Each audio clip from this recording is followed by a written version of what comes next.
Okay, good morning, everyone. First, I would like to thank Professor Lucio for inviting me to speak about the research we do in our group. Today, we'll talk about quantum annealed criticality in frustrated spin systems. Most of my presentation is related to our work I developed in collaboration with Nathan Kellerman, which is a former student of our group, and also with Professor Fábio Zimmer, which is now at the Universidade Federal de Mato Grosso do Sul. And the central, the key concept, the central concept in this presentation is the experimental fact that in some materials we have classical thermal phase transitions that are discontinuous, or first order phase transitions if you prefer, but still signatures of quantum criticality are observed in these systems, which means that we have signatures of continuous phase transitions at very low temperatures. It means that there is a change in the nature of phase transitions in these systems. So a very good example of this is found in ferroelectric materials. Here in the right-hand side, we have the phase diagram for baryon titanate, in which we have ferroelectric paraelectric phase transitions. And the transitions that take place at higher temperatures are first-order phase transitions. But as pressure is increased, there is a change in the nature of the phase transition. So for this class of systems, there is a theoretical framework which was very recently proposed by Pramala Chandra and collaborators. They call this phenomena quantum annealed criticality, in the sense that it's a critical behavior that is introduced, that is driven by quantum fluctuations. So the question we are trying to answer here is it possible to reproduce similar phenomena in quantum spin systems? And a more broad question is whether a general mechanism can be present in spin systems for this quantum annealed criticality. So the hypothesis I'm working is that frustration could be this mechanism. Frustration can introduce quantum annealed criticality in spin systems, but it cannot be any kind of frustration. We have a few criteria for the model we're going to look for.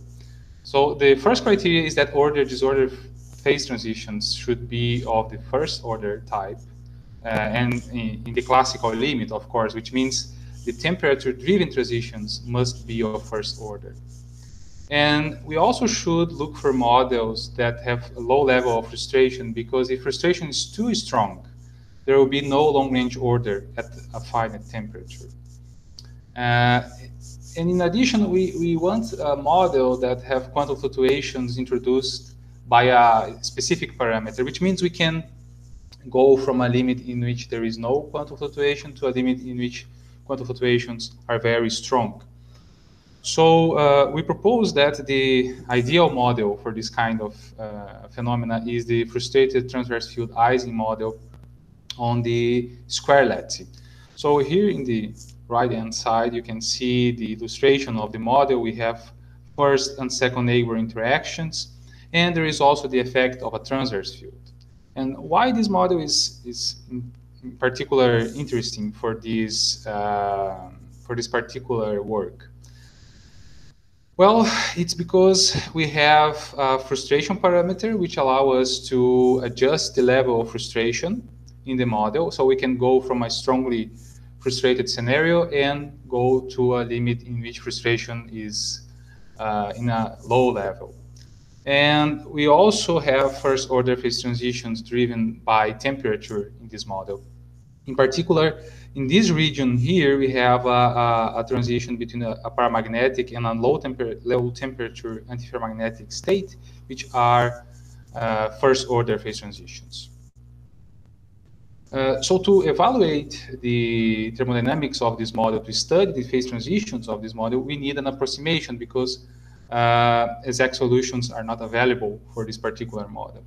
Then we're going to use the cluster mean field approximation, which essentially it's a method in which we evaluate the intracluster interactions exactly, and the interactions between clusters are evaluated within a mean field approximation.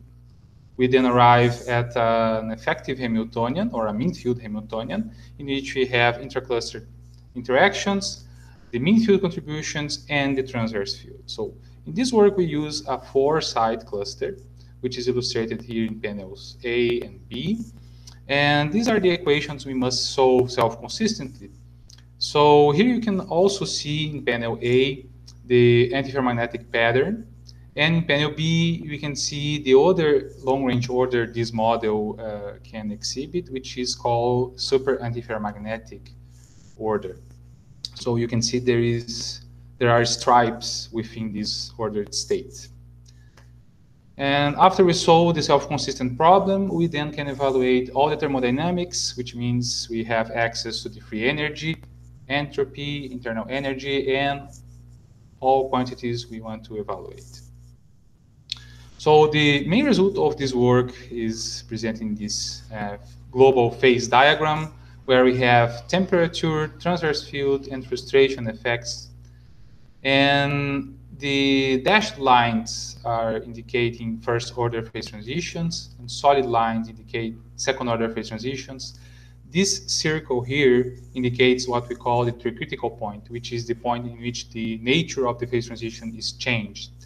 So as we increase the transverse field, as we move to this region here, we can see that the critical point is changed, which means it occurs for a different value of the frustration parameter J2 over J1. So it means that the first order phase transitions become second order phase transitions. And this is the change in the nature of phase transitions we are looking for when we propose this study. We also look at different phase diagrams. So here we have sort of slices in these phase diagrams. For fixed transverse fields, we obtain temperature versus coupling phase diagrams. And again, as you can see, we have a change in the position of the critical point.